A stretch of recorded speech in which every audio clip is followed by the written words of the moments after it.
through big thinking, bold action, and regional collaboration. Today, it's my pleasure to serve alongside my colleagues and our partners at REACH, Ray McDonald of the Santa Barbara County Workforce Development Board and Don Bollinger of the SLO County Workforce Development Board. We're joined here today with over 350 attendees that have registered for today's event, including county supervisors, local mayors, council members, city managers, industry, education, and nonprofit leaders, as well as members of the media and the community at large. You are all here because you care deeply about our region, our communities, our businesses, neighbors, and the future of our place. Thank you for being here and showing up after what has been a long and trying season. This last year, as we are all keenly aware, has brought incredible upheaval to nearly all aspects of our lives, our communities, and our economy. It's been a time of intense volatility and uncertainty with rapidly changing conditions and highly uneven effects, a combination that often made it difficult to gain perspective on the situation. To get a better gauge of the impacts of COVID-19 on the regional workforce and economy, we at REACH have partnered with the workforce development boards of both Santa Barbara and San Luis Obispo counties to gather data and insights to forge a path forward as a region. Together, we have commissioned BW Research, an applied research firm, to conduct this critical research to understand the economic and workforce impacts of the COVID-19 pandemic on our regional economy. We're pleased to roll out these results of this combined research portfolio together with the goal of providing the means to make data-driven decisions, to implement targeted programs and direct funding toward initiatives that can fuel a widespread rebound across the Central Coast communities, businesses, and workforce. Today, we'll be hearing from two keynote speakers, Josh Williams, the principal researcher at BW Research.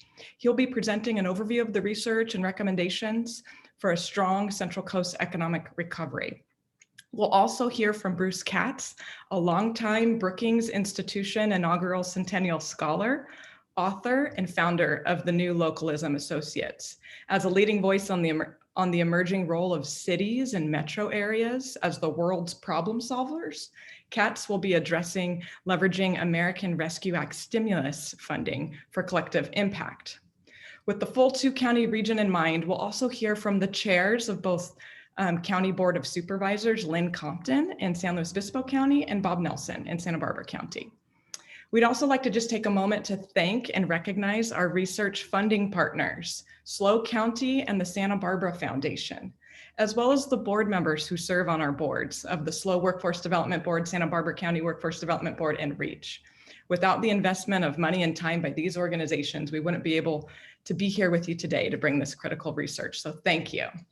It's now my pleasure to turn to my co-hosts in today's program, our partners in producing this coordinated effort. First, I'd like to introduce Ray McDonald, the Executive Director at Santa Barbara County Workforce Development Board, who will be followed by Don Bollinger, the Workforce Development Board Director in San Luis Obispo County. Don, Ray, thanks so much for being here today and for hosting this event. Thank you. Can you hear me? We Excellent. can. Okay, just wanted to double check. Good morning. Again, I'm Ray McDonald, the Executive Director of the Santa Barbara Workforce Development Board. And on behalf of my board, as well as our chair, Sandra Dickerson, I'm pleased to add my welcome to today's event. The Workforce Board in Santa Barbara decided to commission a COVID-19 impact report because we knew that we needed fresh and up-to-date industry sector data, as well as employment impact information and trends in order to effectively respond to this once in a lifetime pandemic that we have all just experienced. With the results from these studies and research, we hope to move forward under a set of guiding principles that will help us serve the business community as well as the numerous workers whose lives have been severely upended by this national health crisis. Our three guiding principles, very briefly, are ongoing data collection and analysis. Similar to today's event, we understand that in order to make good decisions, we have to have good data, real-time data, information such as numbers of people getting back to work, areas where they're not getting back to work, sectors that are slowly returning.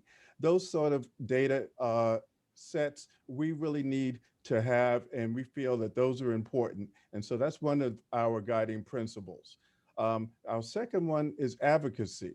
As the Workforce Development Board, we feel very strongly that we are advocates for the workforce system. And so as the local cities as well as counties are receiving funding from the American Rescue Plan, we're going to be advocating that some of that funding go to workforce, to helping people get back to work, to helping employers bring those people back to work.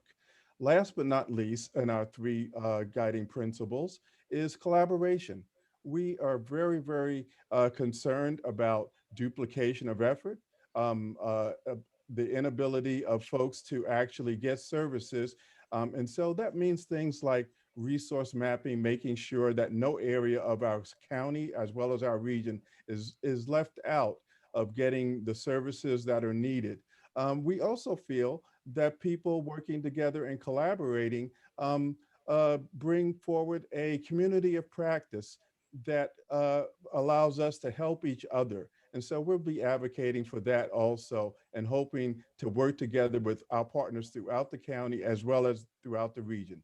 And that, of course, leads to the provision of technical assistance as needed as people are moving forward and as the organizations are moving forward. So with those ideas and those guiding principles in mind, the Santa Barbara Workforce Development Board will be during the coming days and weeks and months working with our local cities and our local county government to see where we can assist and help on the road to recovery. And with that, I'll turn it over to my colleague, Dawn Belanger from San Luis Obispo. Dawn? Thanks, Ray. And good morning, everyone. My name is Dawn Belanger. I'm the director of the Workforce Development Board here in San Luis Obispo County. The Workforce Development Board is an advisory and policy board appointed by the County Board of Supervisors to oversee the use of federal workforce funding and provide strategic direction for the county's workforce system. Through the Workforce Development Board, the community has access to the public services of the America's Job Center and youth workforce programming throughout the county. We know our opportunities for success improve when we work collaboratively and partner strategically. Now, I say strategically as a key word here. We can all think of partnerships that have gone wrong and have landed far from success. The partnerships represented today are being built on data-driven decision-making as we speak. Decisions and strategies arising from common data with expert analysis and an understanding of partner roles to build collective recovery strategies that tackle both economic and workforce needs in our communities. Our two counties have much in common. Our employers cross county lines, and as does our workforce, giving us a linked economy. Working regionally on economic recovery just makes sense, and it expands our opportunities. Opportunities for our businesses to access talent and for our residents to obtain quality employment that allows them to stay and thrive here in the place they call home. As you know, REACH addresses economic development from a regional perspective, incorporating SLO and Santa Barbara counties. And now, through our advocacy, the state has modified regional workforce boundaries to create a workforce development region comprised of San Luis Obispo and Santa Barbara counties, and we're identified as the South Central Coast Regional Planning Unit.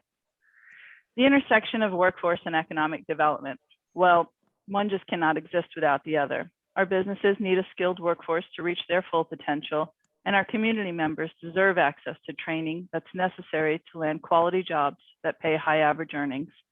Our aim is to strategically align the supply and demand chain for a healthy recovery to our regional economy. The workforce development boards of the South Central Coast region serve as a link between the regional employers and regional education and training providers. Direct communication between these two parties eliminates guesswork and ensures that students are prepared for their roles.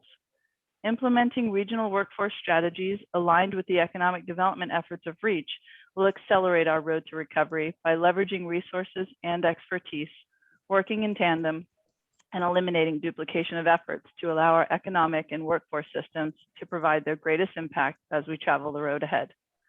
Thank you for joining us today. I hope you enjoy the fantastic presenters we have lined up for you, and I hope that you can gain some knowledge and insight that'll assist all of us in our collective efforts moving forward. Thank you so much, Dawn and Ray. We're going to turn to our two county supervisor board chairs now to get their outlook on the regional recovery ahead. First, we're going to hear from SLO County Supervisor and Board Chair Lynn Compton, who has served as the county supervisor for the 4th District since 2014. Supervisor Compton is a co-owner of an agricultural supply company based in Santa Maria and has lived in Nipomo for more than 20 years. Supervisor Compton will be followed by Santa Barbara County Supervisor and Board Chair Bob Nelson. Supervisor Nelson lives in Orchid, and he was also the Chief of Staff for the district for 8 years before being elected in 2020. Supervisors, thank you so much for joining us today. Good morning, and thank you for the opportunity to participate in today's important discussion. After 14 months of an unpredictable and unprecedented health pandemic, I'm pleased to join my counterpart and friend on the Santa Barbara County Board of Supervisors to resume a much needed discussion on how we can work together to continue to move our region forward in the important area of economic recovery.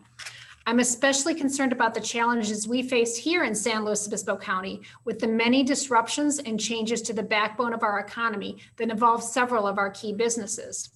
In addition to the severe and sweeping impacts of COVID, we have the closure of the Diablo Canyon Power Plant, looming just 3 years away with an economic impact of over 3,000 jobs and a $1 billion hit to our economy.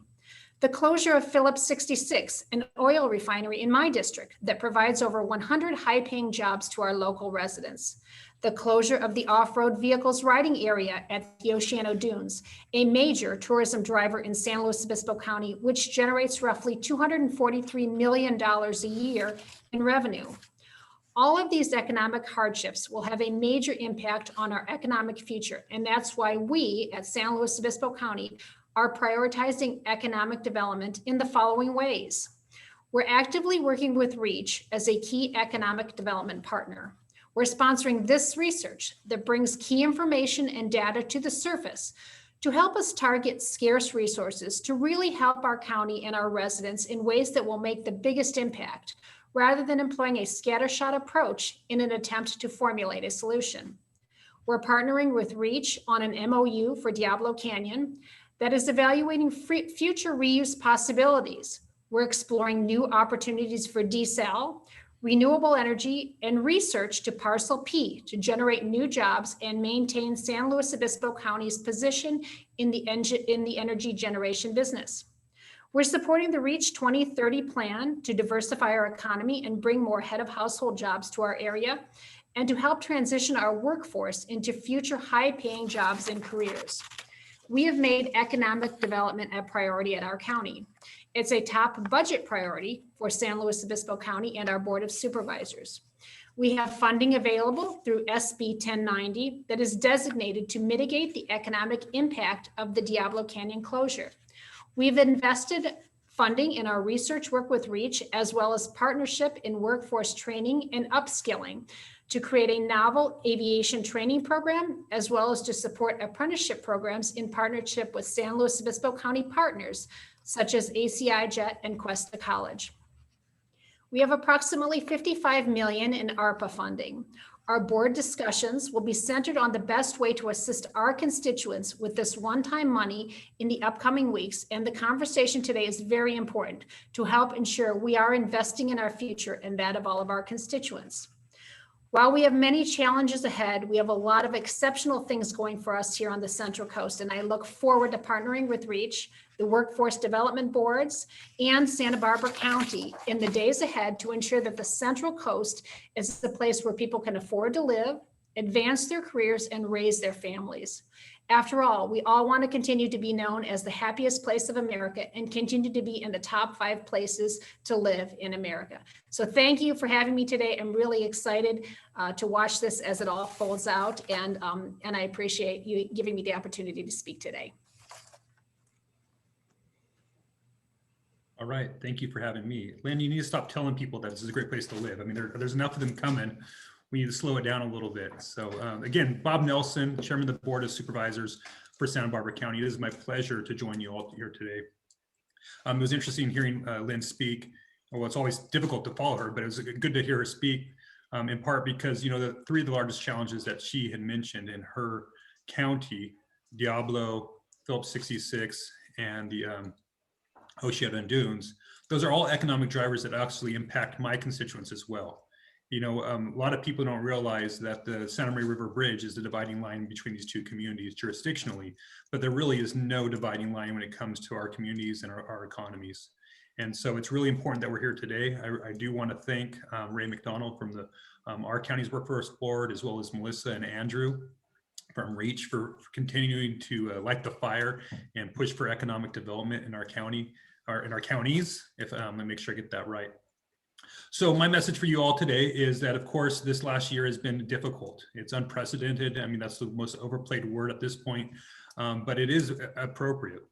The taxing of the healthcare system, the restriction on economic and personal freedoms, political strife. There's no wonder that one of the findings of this report is, despite the dawning of an economic recovery, most households have a moderate to negative outlook in the immediate future and a more negative outlook for the next generation. As a parent of 3 teenagers, that's not acceptable.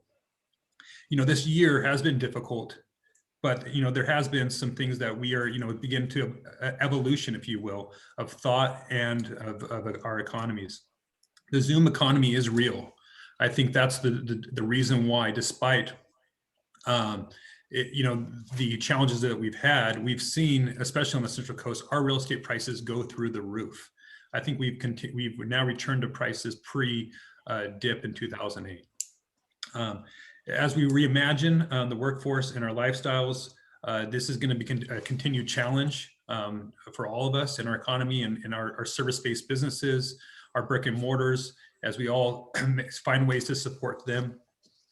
Over the last year, one of the reasons why we've had this booming economy, it can't go without saying that we've continued to have unprecedented stimulus, from PPP to enhance unemployment benefits, direct stimulus to families and individuals, now to the ARPA funding, another acronym that we love in government, I think it's Americans Recovery Plan Act, where our county has been allocated $86.6 million. And that's a huge burden and responsibility that we have at the county to make sure that we're good stewards of those funds, that we leverage those funds in any way possible to get the most for our constituents, to make sure that we're leveraging those, working with other jurisdictions, San Luis Obispo County, with our cities, to find ways to move business forward so that we can get our economy up and going again. Because we know that, you know, free money isn't free, that this debt that we're passing on to the next generation, thus the outlook for many people in our community, will be a burden upon them. And we all know that the inflation taxes is somewhere out there that's eventually going to show its head here in the future. So we need to be aggressive in getting out of the way as our local government. We often can be impediments to, we can provide delay, additional risk, regulations, and things that are unnecessary for economic development. But we also can be partners, and that's what I'm looking forward to over the next year, and especially using our ARPA funds. Partners with other jurisdictions, partners with REACH and Vandenberg Air Force Base, as we take this you know, once in a generation opportunity to leverage the asset we have at Vandenberg Air Force Base to bring commercial space programs to the Central Coast, and along with commercial space jobs and residents. Santa Barbara County and San Luis Obispo County are some of the most beautiful agricultural properties in the world, as we continue to leverage those for not only production, but for tourism. Working with some of our world-class educational institutions, Cal Poly, Allen Hancock College, as we use those institutions to train our next generation of leaders and employees. And so I'm glad to be a part of this meeting today. Thank you again, Melissa, for inviting me. Thank you, Lynn, for joining me in the introduction. I really look forward to hearing what is going to be presented. Wonderful. Thank you both so much for being here. Thank you for your comments. Thank you for your leadership. So we're going to now turn in our program to invite up our first guest speaker. And some quick housekeeping before we introduce our first speaker. We are going to have time for some Q&A. There's a couple ways this is going to take place. We are asking you to use the Q&A feature at the bottom of your screen anytime throughout the program. Please feel free to chat your questions over into the Q&A. At the end of each presentation segment, we'll have some time for some live questions as well. So with that, let's turn to our first keynote speaker, Bruce Katz. Bruce is the co-author of The New Localism, How Cities Can Thrive in an Age of Populism, and The Metropolitan Revolution, How Cities and Metros Are Fixing Our Broken Politics and Fragile Economy. Katz was the inaugural Centennial Scholar at the Brookings Institution, where he focused on challenges and opportunities of global urbanization. Prior to that, he served as the institution's vice president and was the founding director of the Metropolitan Policy Program. He also co-led the Housing and Urban Transition Team for the Obama administration and served as a senior advisor to the new Secretary of Housing and Urban Development for the first 100 days of the administration. So all of that said, we are thrilled to have Bruce Katz here with us to share his expertise and how we should be thinking about our economic recovery ahead. So with that, I'll turn it over to you, Bruce. Well, thanks, Melissa. And first of all, it's great to join everyone here. And I got a very clear taste of specific challenges that you're facing in a very special part of our country. So what I want to talk about is how to harness and leverage the federal investments that are coming, and how to think about private and civic capital as well. So next slide. I'll go through this relatively quickly so we have time for questions. The American Rescue Plan, ARPA, this is very large, $1.9 trillion. And a lot of the focus, not surprisingly, has been on the $1,400 checks or the bump up in unemployment insurance or direct state, county, and city aid. But it goes beyond that. And at Drexel University, where I run a finance lab, we basically went through the entire act and disaggregated into 84 programs, 19 agencies, and 7 radically different distribution mechanisms that really end up determining who the deciders are, whether it's a block grant to the state or a block grant to a transit agency or to the state, to school districts or to cities and counties directly, or a competitive grant or a tax incentive or a capital product through SBA. So if you read the Federal Investment Guide, which you can easily find on the Drexel website, I think you'll be able to see just how large this is, and and to think beyond just the direct aid going to counties, because that's critical, and in many respects that's going to be the most flexible. But there's a whole bunch of other possible funding sources here that, if you could collaborate, coordinate, and align, could leverage up even more funding. So next slide. When you think about how big this is, what's critical is to, first of all, understand all those sources, and you could do that through looking at this guide. Begin to set some local priorities, which cities and counties around the country are already doing because of their distinctive market position and because of the disparate kind of impact that COVID has had, but also uses that you're looking to put funds towards, and then begin to match up federal sources to local uses. So this is a matchmaking exercise, essentially. The federal government is just sending the money out. And they're not really describing or telling or dictating that folks collaborate and coordinate within government, public sector writ large, with public authorities, schools, and then ultimately with the private and civic sectors, the education sector. So it's really on localities to do this, because there's not really any guidance around how to deliver at maximum. Next slide. So some principles for American Rescue. And again, this is a dry run for other initiatives that President Biden is trying to put forward. The American Jobs Plan, which is really around infrastructure, innovation, human capital, economic restructuring, and also the American Families Plan, which is really a whole different perspective on the safety net in our country. This could be the potential for transformation. It doesn't have to be, because it's all really locally driven if that's going to happen. There is the potential for leverage. both public to public sources, but also more importantly, leveraging private capital. The flex funding needs to be maximized because the federal government tends to be pretty rigid as to how it writes its programs. I used to work on Capitol Hill. I've been in the Clinton and Obama administrations. You can't say that most federal programs are flexible. So the flex funding gives you some more latitude and equity. When you think about the disparate impact that COVID has had on Black and Latino parts of our population must be part of the recovery. Next slide. The latest news. So Treasury has released its guidance on the state and local aid. It is a lengthy guidance. It tends to favor rescue activities, which are more directly related to the economic and health impact of the pandemic, in addition to filling budget holes. It also encourages spending in qualified census tracts, which are the census tracts that drive the allocation of low-income housing tax credits. So that gives you a sense of which parts of your communities will be affected by that. So the guidance is worth taking a look at. But if you're looking at repairing damage from the pandemic, it's likely that that is acceptable. SBA has opened up its windows.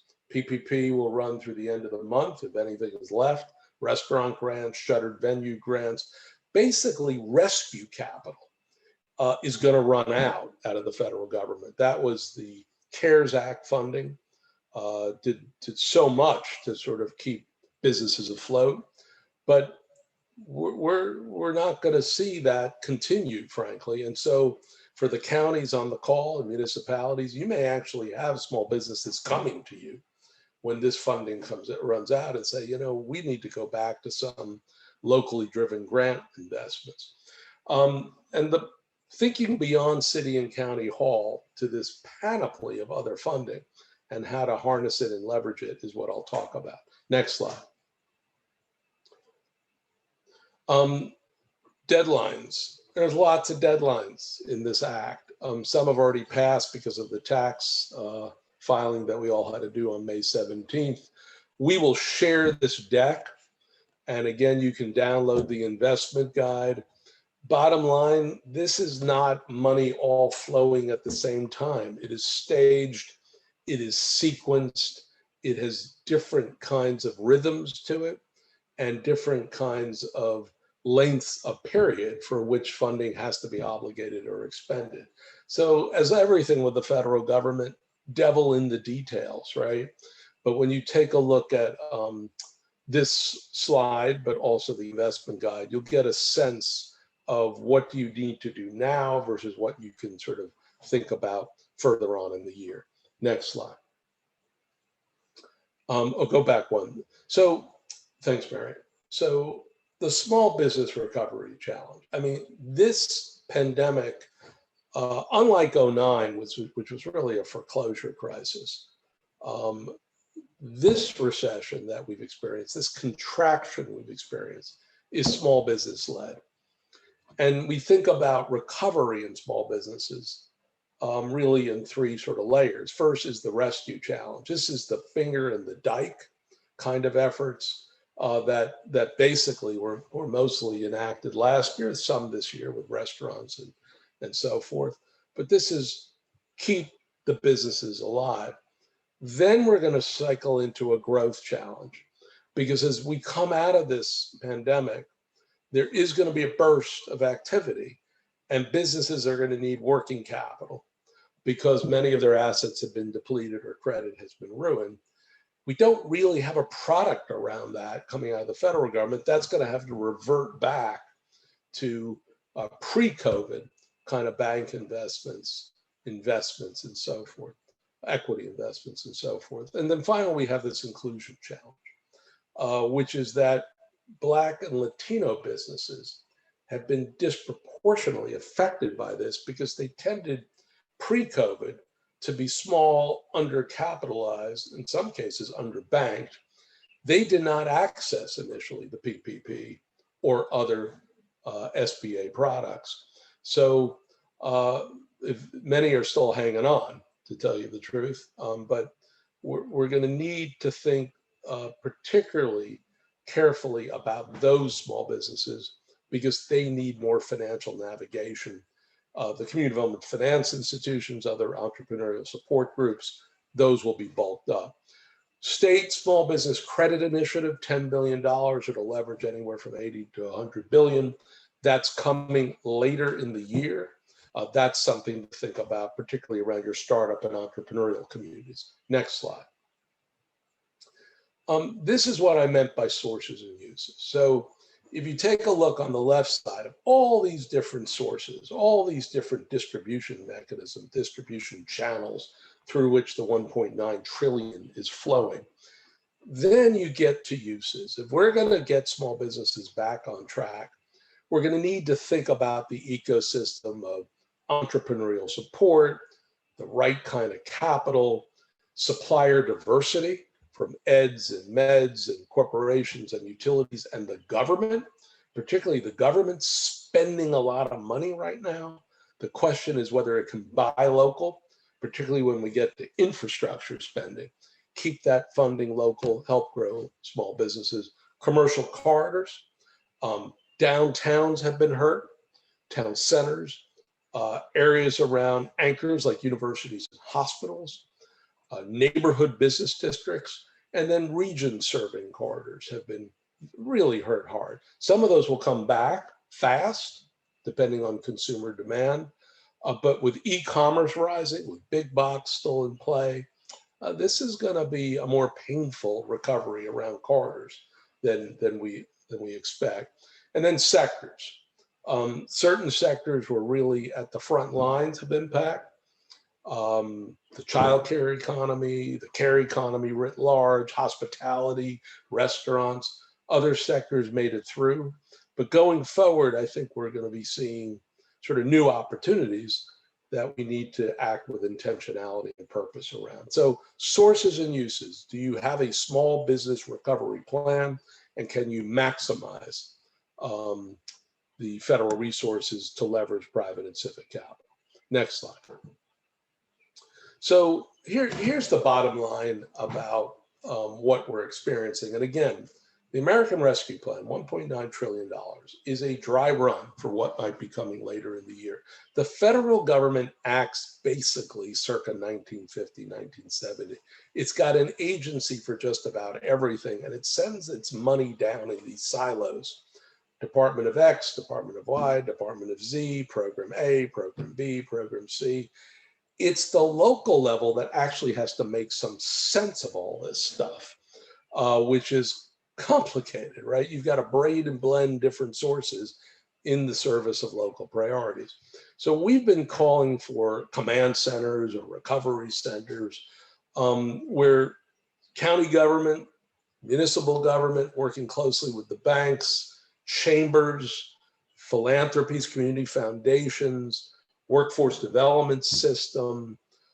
Depends on which part of the country you're in as to which sectors really play an outsized role. You mentioned Cal Poly, the universities are critical, the healthcare sector is critical. Everyone has a piece of this. It's helpful to start both getting the government spending sharp and strategic, but also to think across sectors and see, okay, if our North Star is a accelerated small business recovery, particularly along certain corridors or business districts, who needs to be at the table? Because again, the money's coming down in these bureaucratic silos. Cities are more horizontal as to how they operate, and they're more likely to have public, private, and civic or different kinds of activities congregated and co-located in particular places. I was just on a call with Greensboro, North Carolina, and High Point, North Carolina. They were thinking about, okay, coming out of the pandemic, which of the corridors around retail, whether it's for the local or for the regional, are just coming back, and which are going to need some more help, because frankly, many of them pre-COVID were not doing that great anyway. So begin to think about your priorities and then to match to the federal sources. Next slide. Here's what a couple places are doing. And the country obviously was not given a memo prior to the passage of the American Rescue Plan or the proposal of the American Jobs Plan. So no one particularly knew what was coming. But business groups in particular, business civic groups, are thinking both rescue plan and the next legislation in terms of which parts of their innovative economy might be buttressed by federal investment. So in Cleveland, there's an enormous focus around water tech and health tech. In St. Louis, there's a focus more on biosciences, plant sciences, as well as geospatial location science. You've got the Air Force Base, you've got ag tech, so thinking about your distinctive innovation play, which reflects on human capital, your community college, your workforce development system, that's the kind of planning that business and civic groups are doing in the United States. Cincinnati's interesting because they're intensely focusing on these commercial corridors, the downtown and other areas. So even though so much funding is flowing to the government, to local governments, general purpose governments or public authorities, there's really an enormous amount of focus on how business and civic sectors can lead this. And mayors in places like Birmingham and Dayton and Louisville are setting up their own internal to government command centers, but also reaching out to corporate and civic. So as always in the United States, there's no one size fits all. We're very big, we're very diverse. There is no particular guidance as to how to organize yourself. So everyone's just sort of doing it. And then we're trying to, with the US Conference of Mayors or the League of Cities or the National Association of Counties, identify some early moves that can then be replicated or adapted across the country. But just having this session today is emblematic of the kind of coming together that the country needs to do. Next slide. So bottom line, American Rescue Plan and ultimately the Jobs Plan, a lot of distribution channels, a lot of shots on goal, guidance, I guess, within particular programs, but no overarching guidance as to what is a local priority. And I think, as I just heard in the startup from the county supervisors, you have some real challenges, but some real assets to deploy. You've got to come up with your own sort of bottom-up set of strategies and goals, and then deploy, leverage, harness, amplify the federal funding. So that's it. Open for questions, and I really appreciate the ability to speak to you all today. Wonderful. Thank you so much, Bruce, for being here. Just a reminder to the attendees, if you have any questions, please do chat those over in the Q&A tool at the bottom of your screen. We'll get to as many as we can over the course of the next, say, 10 minutes. Just to kind of kick us off and get us started, Bruce, I'm curious, I know you've done a lot of work kind of in looking at some of these metro areas. And if you think about the Central Coast as a region of 15 cities, 2 counties, you multiply that by 5 as the number of elected officials that are, making decisions, and many of which are on this call today. What advice do you have for them specifically about how to deploy the ARPA funding and how to work within kind of this regional context? Well, fragmentation is really the order of the day in the United States. Whatever our views are in government, we must love it because we have lots of it.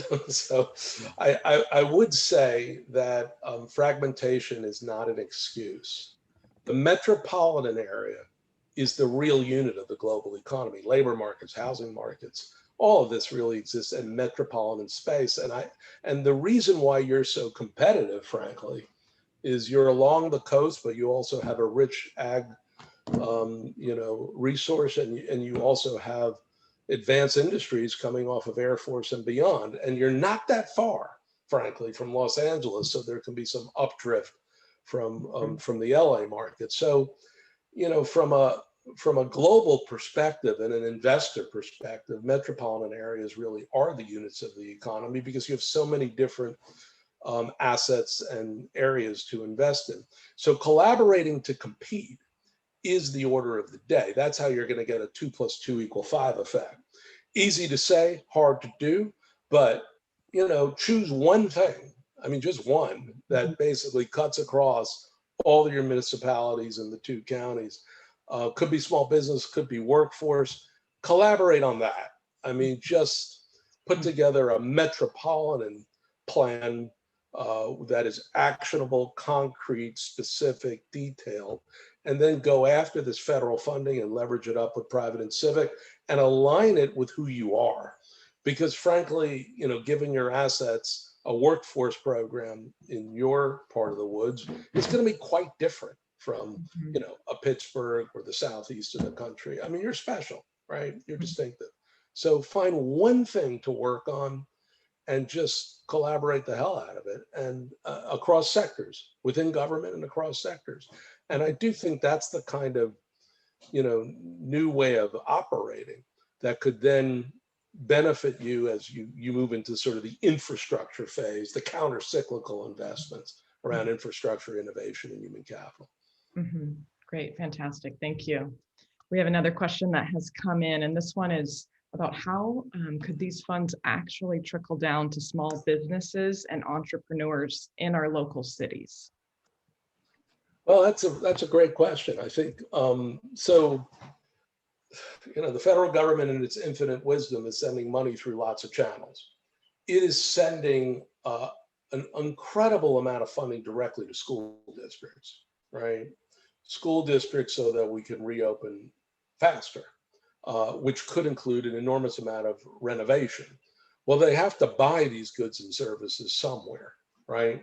So this gets to their procurement policies and whether they are intensely focusing on buying local, or they're just looking for lowest price with firms that may be coming from other parts of California or literally outside the state.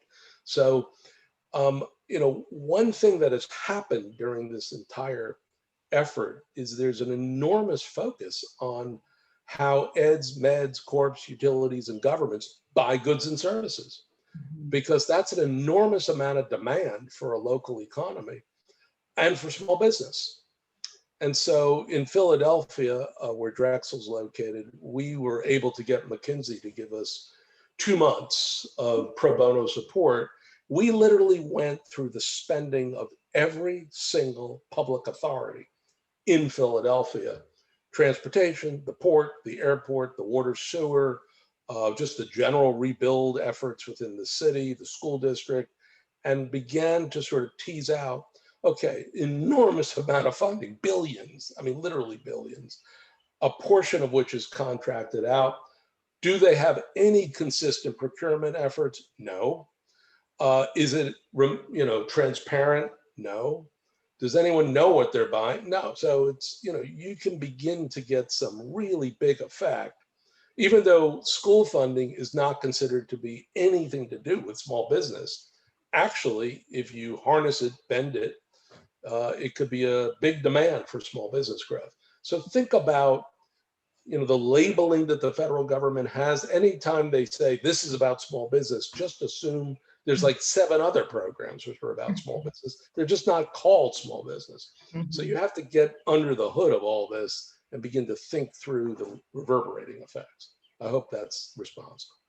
Yeah, no, that's great. And we have another question that's kind of within the same ballpark. Is maybe this is a rule of thumb type of a question. Is there a percentage of our regional ARPA funds that should be considered for entrepreneurial ecosystem support?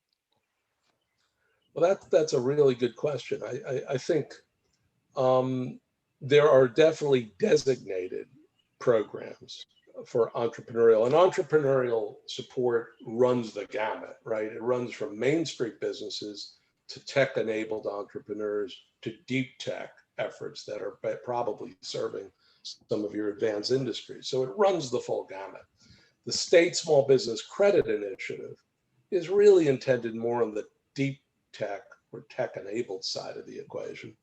That could be a very powerful impetus, by the way. Other programs that were coming out of SBA and will still come out of SBA were more focused on the Main Street businesses. and their survival and their restart and their ultimate growth. Bottom line, at the end of the day, a lot of this is driven by private capital. Your banks, if you have community development finance institution, your micro lenders, there's capital in the U.S. On the private side is relatively sophisticated against the rest of the world. So part of this is about what the government is doing, and part of it is about engaging financial institutions across multiple dimensions. So there's a problem identification part of this, who's been really hurt and what kind of capital do they need to get back on track? Because if their credit's been ruined and their assets have been depleted, your traditional bank loan may not do it. They don't have the collateral. So I think there's a little bit of a need for sort of a lending / investing group to come together. What can we draw down from the feds and what has to be done from a private and civic perspective? Got it. That's really helpful. Okay, we have a question. This one is a really thoughtful question related to housing, which is a big issue in California, but here on the Central Coast as well. So the Central Coast has a unique challenge of high housing costs due to the shortage of new builds and low availability of high-paying jobs and a narrow economy in many regions. Which would you say should be tackled first, housing or jobs? Can we tackle them both at the same time? Would that constitute one priority or two? Considering your advice about the 3 to 5 priorities. Well, you're California, so you sort of are like one end of the continuum of housing affordability madness. So it's other parts of the country, frankly, including some high growth, do not have the affordability issues you have. So the bottom line is, the recovery of jobs, job growth, business formation, business expansion has to be very large, top of the list here. But then housing in a place like California has to be, sort of simultaneously, up there. And I think it's partly because you're just so damn attractive, given where you all are located. I mean, they're just going to keep coming. So I think you have to do both. And you've got to do it in such a way that, at the end of the day, you're continuing to be a magnet for people, but also you're not creating this enormous pain for portions of your workforce that just see a tremendous, difference between wages and prices. So California has dug itself a deep hole, obviously, for a whole bunch of reasons. We could have an entire conversation about that. The federal government is going to try to engage with investments, but frankly, a lot of this is to do with land use and zoning and environmental rule. There's a whole, a whole can of worms. But I think, in California, you have to do both. I don't think you really have an option. Awesome. Okay, I think we have time for just one more question. This one is kind of related to a major infrastructure project. That's maybe the theme. So just for some context for you, we here on the Central Coast have 2 places designated by BOEM where offshore wind could be developed, and it's 2 call areas out of 3 on the coast of California. So this question is, what a potential regional project could be that our efforts on the development of offshore wind and the possibility of a clean wind port? Didn't you have something like that in your region over there on the East Coast? And could you shed some light on that for us? Yeah, I've been very involved in Rhode Island with their efforts to grow a major wind farm off the coast near Block Island. Bottom line, and if you read the state economic plan that we put together for Rhode Island, it's a small state, 1 million people, so you can fit it in your 2 counties. What you need to understand about wind turbines and the wind sector, it's an ecosystem like anything else, right? It's the production of the turbines, absolutely, but it's also the maintenance of the turbines.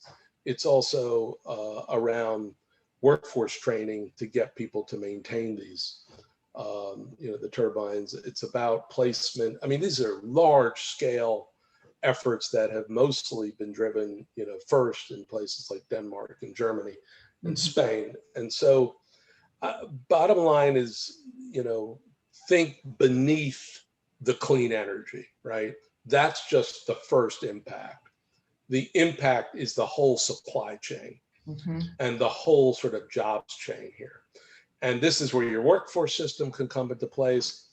Land and land along the coast is so critical. This is the competition on the East Coast between Rhode Island, Connecticut, New London, New Jersey, and then down into North Carolina, is who has the ability to do the assembly of these large turbines and which part of the ecosystem can they actually own and how do they get ready for this. So this is a very big emerging clean energy sector, but because we label it clean energy, we just assume, well, that has nothing to do with the economy. It has a lot to do with the economy. And you want to think about, which parts that the central coast of California, given that there are not many wind possibilities in the Pacific, what do you own locally? Could be a big job generator. Fantastic, thank you. And just a teaser out there for our audience, REACH did commission an economic impact study that will be launched later this month that underscores what Bruce just said, that it has a lot to do with the economy. So you can be watching for that. So now I'd just like to thank you, Bruce, so much for your time today and for sharing your expertise. And we really are grateful for you. We're going to take a moment now to switch gears and introduce our next speaker. And it's my pleasure this morning to introduce Josh Williams. Many of you have been acquainted with Josh Williams at different times. He's done a lot of work around the Central Coast. He's the founder and president of BW Research and manages the firm's California office. Josh has worked in the research industry for over 20 years as an analyst, project manager, and research director. He remains committed to research and analysis that drive better policies and investment, improve programs and strategies, and expand economic opportunity for all. As I mentioned, he is very familiar with the Central Coast, and he's been a strong partner for our region for many years. So we are very grateful to have him supporting our region in data-based planning. So with that, thank you so much, Josh. It's a privilege to turn it over to you. Great.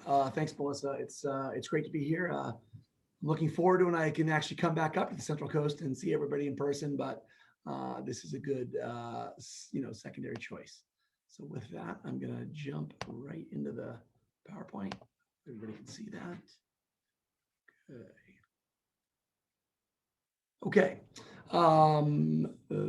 There we go. Okay. All right.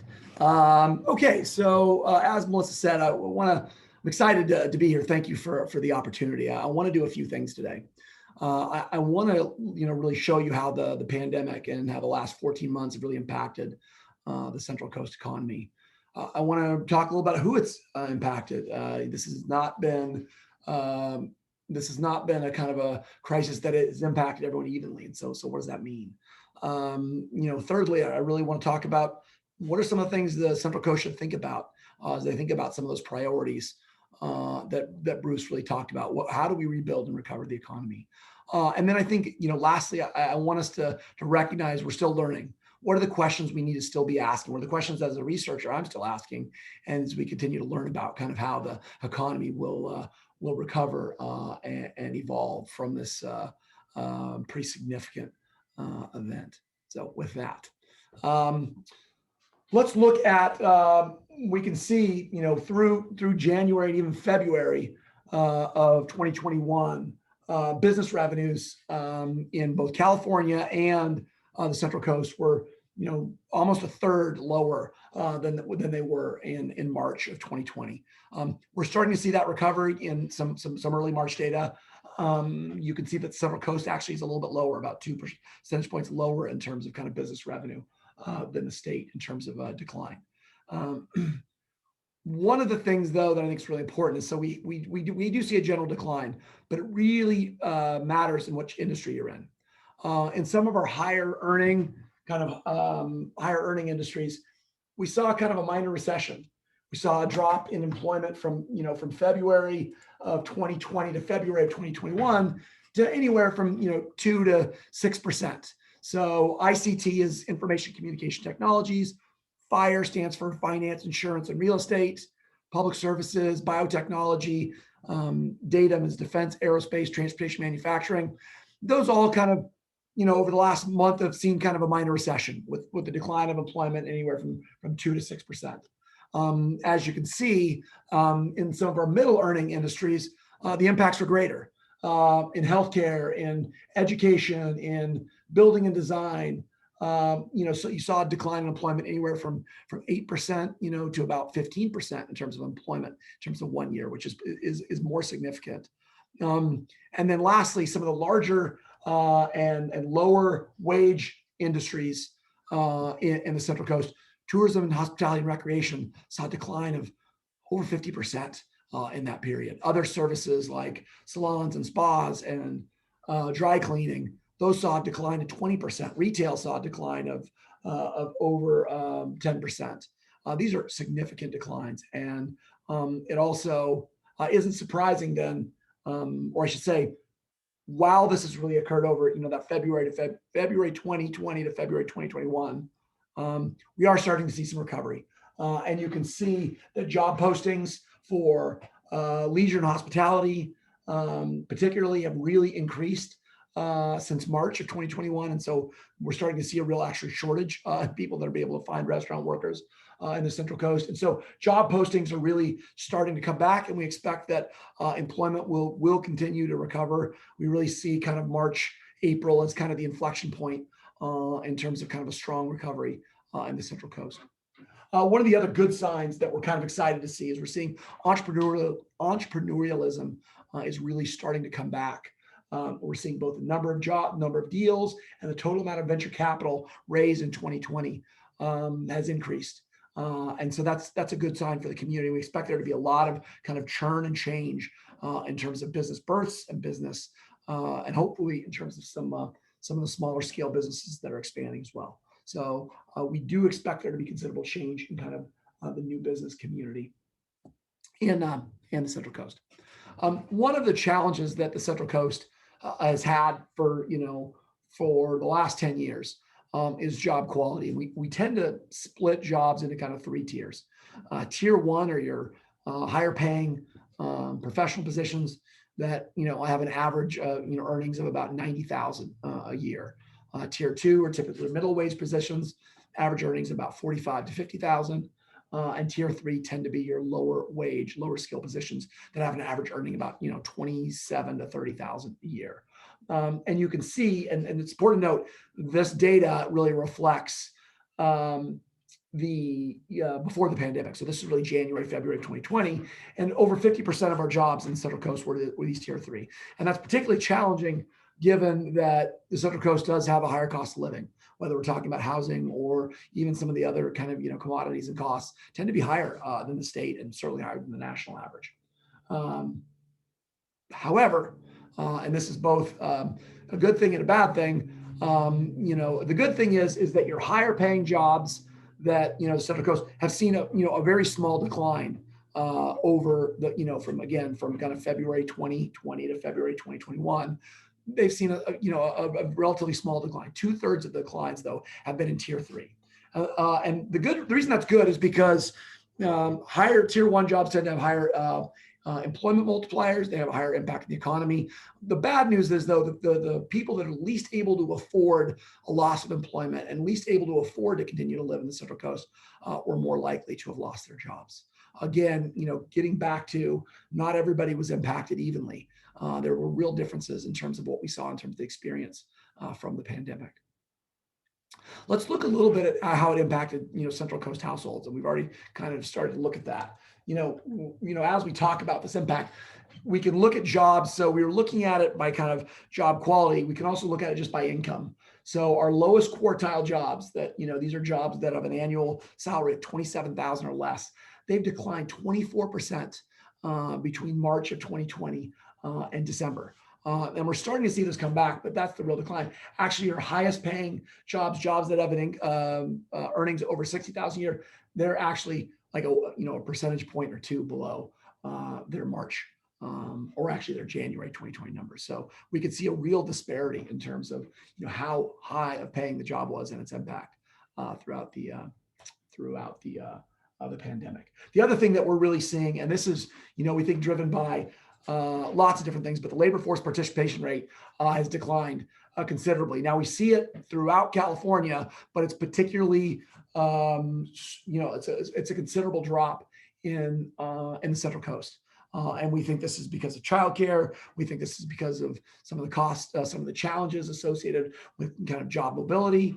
And 3% may not seem like a lot, but that's a lot of people if we can kind of extend that out to the entire kind of residential population. So one of the concerns is too, there is one of the paradoxes of the pandemic is we have high unemployment, but some of the metrics that we track in terms of difficulty of finding qualified applicants has never been harder. So you have a relatively loose labor market, and yet you have more and more employers that are saying, I can't find qualified applicants. And we think part of that is because there are, moms, primarily moms, but also dads that are, not going back to work because they're dealing with childcare, or they're at home, helping educate their kids that have been impacted by the kind of the educational challenges of K through 12. We did one of the things we did that was in Santa Barbara County. We were able to do a survey of residents, and you can see that 2 out of 5 adults had to alter their work schedule to deal with kind of childcare and education in their household. You actually saw that almost 1 in 4 at one point an adult left their job. And we can also see too that those the duration of those impacts weren't short. Some of them are still dealing with that today. And so these have been kind of major upheavals. They weren't just something where they had an impact for a month and went back to it. A lot of this was 6 months to a year. And over half said this is things that they're still being impacted by. The survey was done in April. So this is, this is really relatively fresh data. I think one of the other challenges that we see in the Central Coast, and we see this up and down in California, to be honest, but it's particularly challenging in the current environment. Poor, lower income households, almost 1 in 5, 1 in 4 don't have access to the internet at home. That drops down to just over 10% for kind of what we would consider kind of middle or closer to middle income households. And then those that are making over 75,000, it's really negligible. But that has a few impacts. One that impacts children's ability to get education, ability to look for jobs. This is a real challenge, and this is kind of one of the equity issues that we're looking at in terms of kind of this post-pandemic economy and the ability to kind of recover from that quickly, in all households. So let's talk about kind of rebuilding and recovering, and what does that mean? I think one of the things that I think Supervisor Nelson talked about was this data point here is that you do see some pessimism about, so the dark blue really represents where people are expectations for the future for job and job opportunities. And they're relatively moderate, recovery expectations for the next 3 to 5 years. You can see the percentage that say get better or get worse are about the same, although the get worse is a little higher at about 22% versus about 20%. The real kind of interesting finding is that if you talk about job opportunities for children and for the next generation, Santa Barbara County residents get considerably more pessimistic. 2 out of 5 think they're going to get worse, generationally. Particularly older residents feel this way.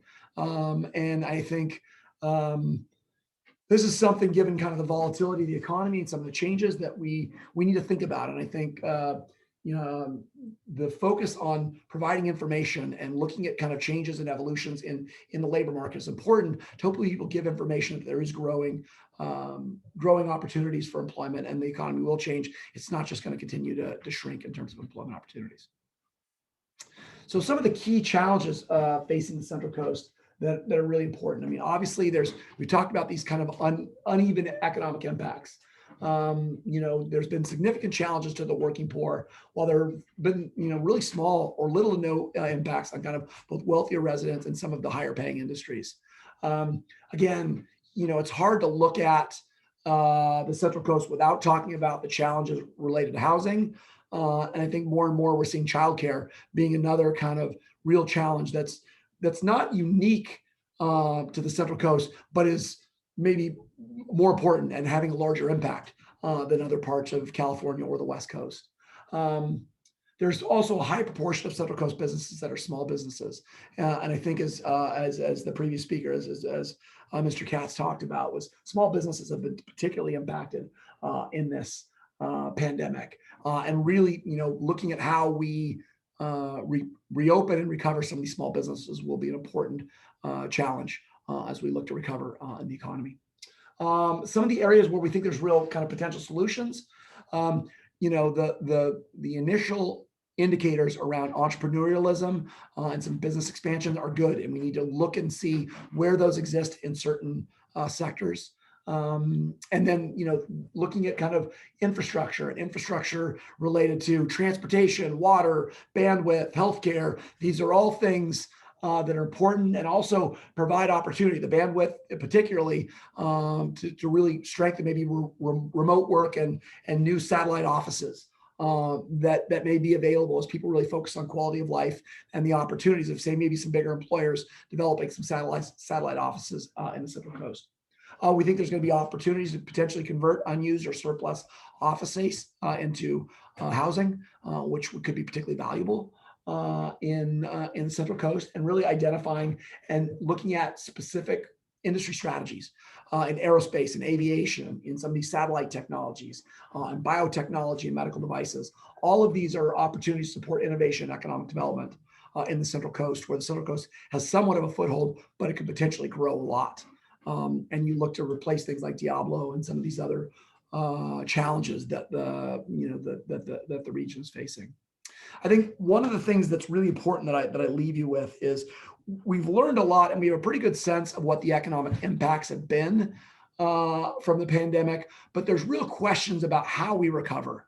And I think it's important that we continue to learn about how businesses, households, our region recovers. And some of the things that we're really looking at is how will kind of the office, remote work, where we work and live, how is that going to change over the next 12 to 18 months?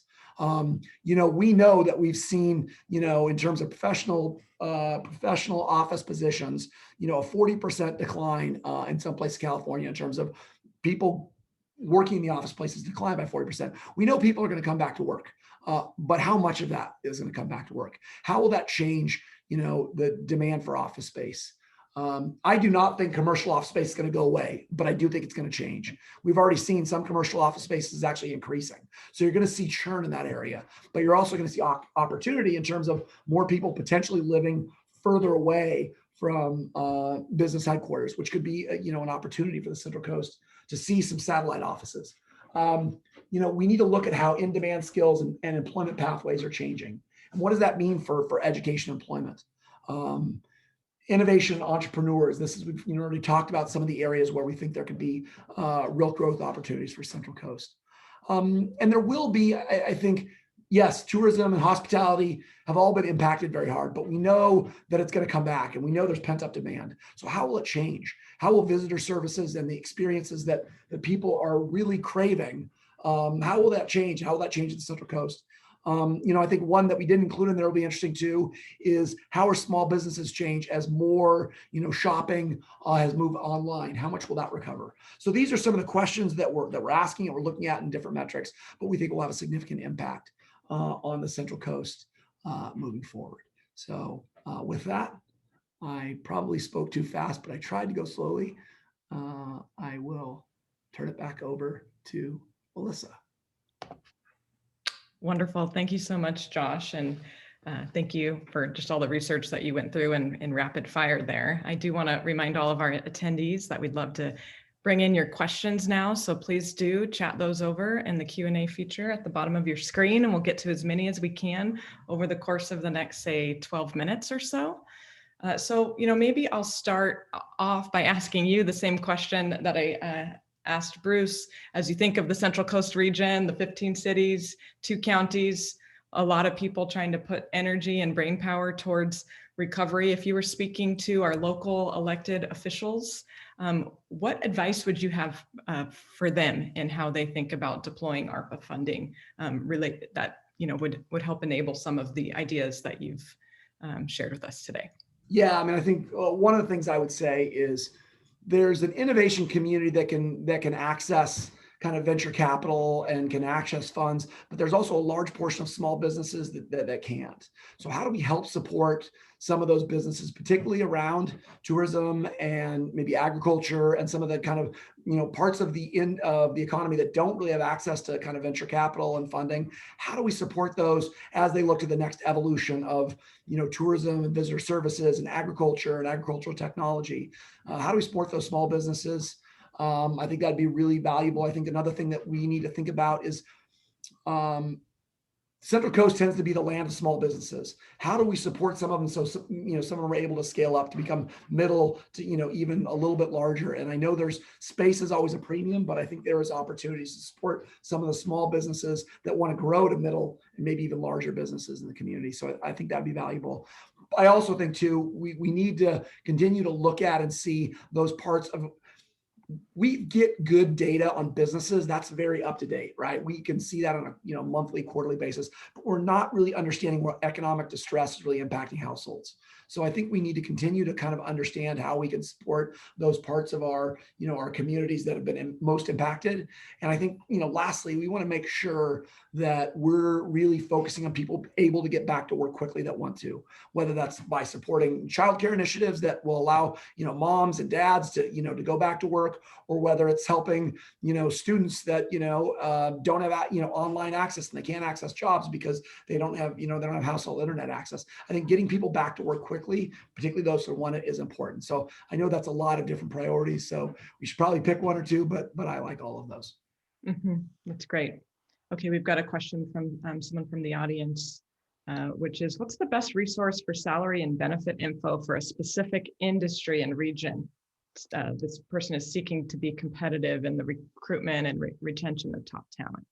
Yeah, so I think there's lots of different information. I mean, it's going to get kind of technical, but the QCEW, which is kind of a data set that the Bureau of Labor Statistics puts out, will give us information on wages by industry, and depending on how you look at it, by industry and occupation, which is valuable because industries pay differently. If you're a sales manager in retail, it's a very different wage than if you're a sales manager in biotechnology. So the Bureau of Labor Statistics and QCW is always a good place to start.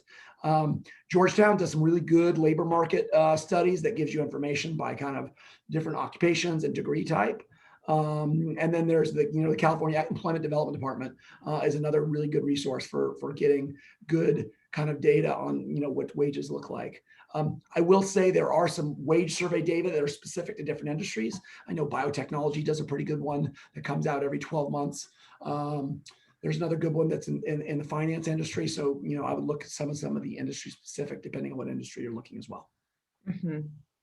Okay, great. And I think the only thing I would add as well for the audience is we do have the Central Coast Data Center on our website, reachcentralcoast.org, that has a lot of different types of data that you can have right at your fingertips if you want to take a look at that. Okay, so let's move to our next question. So this question is, I'm hearing a lot from this presentation and in the news that a wide range of employers are looking for specialized, qualified employees with training, both in blue-collar trades and white-collar office work. What kind of role can local government play in funding training programs for potential workers who are maybe just one or two qualifications away from being the perfect candidate? Right. So I think there's kind of three ways to answer that. I think one of the challenges that employers are having is so first of all, let's talk about some specific areas that employers are indicating they have difficulty. So understanding kind of data sciences like R, Python, some of the new ways to kind of analyze and evaluate big data, those skills are very much in demand and more in demand than their supply. Another skill set that's really important is kind of understanding cyber security softwares. That's another one we're hearing a lot about, kind of machine learning and artificial intelligence. These are all technologies where there's specific needs. that maybe employers aren't able to find enough qualified applicants. So that's kind of, looking at it from the micro level. And there's some other ones we can talk about, some project management kind of software that people are looking for and understanding to kind of manage some of these more technical design products. The other thing though that I think we need to look at though is how do we increase people's ability to learn? And what I mean by that is one of the challenges that you're having is that the employer's needs tend to be very specific and they tend to require a broader foundation of educational learning. So I think one of the things that local government needs to be thinking about is how do we support broader educational attainment and then provide information about specific, the specific needs. I think Ray earlier today talked about, we need to provide information. Within each industry, there's going to be specific certificates that will be needed. So I think, having local government focus on just kind of healthcare certificates that are important, maybe focusing on information and communication technology certificates, that could be valuable as well. But I think there's also a fundamental need to increase overall educational attainment levels so students and job seekers can learn how to learn, meaning they have the foundation to be able to go and take a certificate in SQL or Python or something like that. You need to have a foundational level of knowledge to be able to really access that certificate though. So I think I answered that probably in a few ways, maybe not perfectly, but yeah, That's great. Thank you. I will say, sorry to interrupt, Melissa, the short presentation that I gave, there's a lot of more detailed kind of occupational data, career pathways, both in the REACH report, which really covers all the Central Coast, as well as the Santa Barbara COVID-19 impact report. So both of those have additional information on some of these questions that are more specific to what I can kind of fit into a 2-minute response. Yeah, perfect. That's great. So another question for you. You mentioned the struggles of small business and Main Street storefronts. Can you expand on your thoughts about what Main Street will look like in a post-pandemic environment? Yeah, so this is one of those things that I think we know that tourism is a big part of Main Street, Santa Barbara and San Luis Obispo. Right? Tourism, hospitality, recreation, that's an important driver. So how will the focus, and there's that complementary kind of retail and then agricultural, meaning, shopping opportunities, as well as kind of agricultural food, wine, all of those. So how do those evolve over the next kind of 2 or 3 years will be important, right? So I think I think this is an opportunity where the Central Coast could really grow, because what we're seeing tourism, kind of domestic tourism, has really grown. It's the international and kind of the business, conference kind of related tourism that's really declined. And Central Coast has some of that, but not as much, right? It tends to be domestic travel, which, over the next 6 to 12 months will be really, really strong.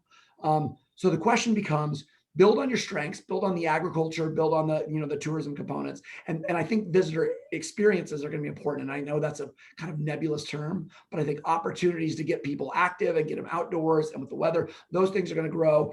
I think the area that you could see decline is in some of the shopping and retail experiences, as that's just seen a lot of churn. And so one of the questions we continue to ask is how much of the online shopping that really grew in the pandemic, how much of that's going to return and how much of that's going to really harden based on that. So I think you're going to see more opportunities for visitor experiences, food, drinking, connecting all those together, maybe less opportunities, less focus on shopping and buying things, particularly if there's an opportunity to buy those online.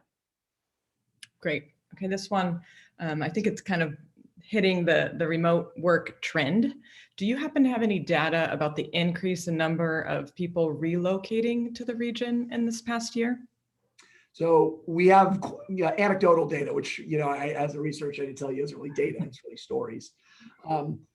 We have heard that larger businesses are looking to create more satellite offices. They're, as particularly in certain areas, but we don't have data on it yet. So I think this is one of the things that we need to kind of really track, because we know, like I said, we have a pretty good sense of where the impact has been. We don't have a good sense of how the recovery is going to be. But I will say this, if even 1 in 10 of the people that are working remotely continues to, it's going to have a real change on where people are willing to live and, some of the need for satellite offices and like that.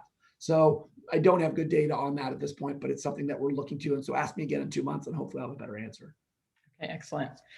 Okay, so how about this? How do you think the needs of minority-owned businesses differ, and where have you seen effective tactics in supporting them? Yeah. It's a great question. Every time we say it's a great question, it means we don't have a great answer. We have seen nationally, so I have some national data on this. You do see that minorities tend to be more concentrated in certain industries. And so one of the problems is like, so hair salons and some of the personal services tends to be a higher concentration, and those that have been really impacted really negatively. Tourism and other services have been probably the two industries that have been impacted the most. And I think the strategies that have really supported those have been ways that have looked at how do we support our tourism and our other services industries. How do we look at that? How do we look at those industries that tend to have a larger percentage of minority-owned businesses? And again, that's a national number, so that could change. One of the things I'd want to do is I'd want to dive into that in Central Coast and see how Central Coast may be different, because some of these national trends aren't relevant for our region. But look at those industries that tend to have a higher level of minority-owned businesses, and then understand, okay, what are the strategies? What are the things that we can do to help those industries? And I know we just did a study in kind of finance and looking at how finance, that tended to have a lower percentage of minority-owned businesses, right? And that, of course, has been an industry that has largely already recovered. So again, I think targeting your economic development efforts to those industries that have been impacted more, and then in this case, that have a larger percentage of minority-owned business or ownership. Okay, great. So I think we might have time for just a quick 2 more questions. So do you see hyper-local supply chains as being a potential benefit to the Central Coast, particularly in retail and visitor serving industries? I love that question because it's one we've actually done some research on. So that's what I'm going to say. You have a good answer for it. Great question. And I can answer it a little bit. Yeah. We expect there to be a fair bit of supply chain. We talk to employers about this in California, and supply chains are being looked at across the spectrum from biotechnology and life sciences all the way down to visitor services. We do think this is a real opportunity for economic development in the Central Coast, particularly along the agricultural supply line, meeting the tourism related to food and drink. We think this, it's already pretty strong, but we think it can be further strengthened. And we think that could be really connect to some of the visitor services opportunities. So yes, we know based on our survey of employers that they're looking at their supply chains. The real question where it gets more complicated. So we think it's a kind of an easy win in visitor services and in tourism and the hospitality and the food, related industry and agricultural technology. The more challenging question is around some of the satellite technology and the aviation work. We think there's real opportunity there, but those supply chains are messier, and because they have to be connected globally given technology requirements at some level. But if we can increase some of that in the complementary industries, that's something we probably need to look at more, but we can at least say that businesses are looking at it and it's something that they're considering. We saw a survey in California that 40% of employers are significant or spending considerable time reevaluating their supply chain. That's a huge number. And we expect that we expect there to be, this is another area where we need to continue to look and learn and maybe identify some areas where we think the Central Coast could really benefit. I think satellite technologies are definitely one. Aviation is another one. And then I think the visitor services and tourism and food is kind of the lowest hanging fruit because we're already seeing some of that. Awesome. Okay, this is your last question. You talked a little bit about infrastructure being a key recommendation, and you listed out the different types of infrastructure we might be thinking about. As you think about economic recovery in the Central Coast, how would you prioritize our focus on infrastructure? What should we do first, and what is going to enable the swiftest economic recovery and job creation? I think there's 5 kind of infrastructure areas that I would focus on, and I think in terms of priorities, I think the online bandwidth one has got to be important, particularly given as we talk about equity and we talk about kind of, both equity and economic development, right? I think the opportunities for satellite offices, the insurance that, low income households have access to the internet. I think the online one is important. I think transportation is another important one. I think energy is a really important one because we are going to see, a transition from kind of status quo to low and no carbon, a lower carbon economic economy.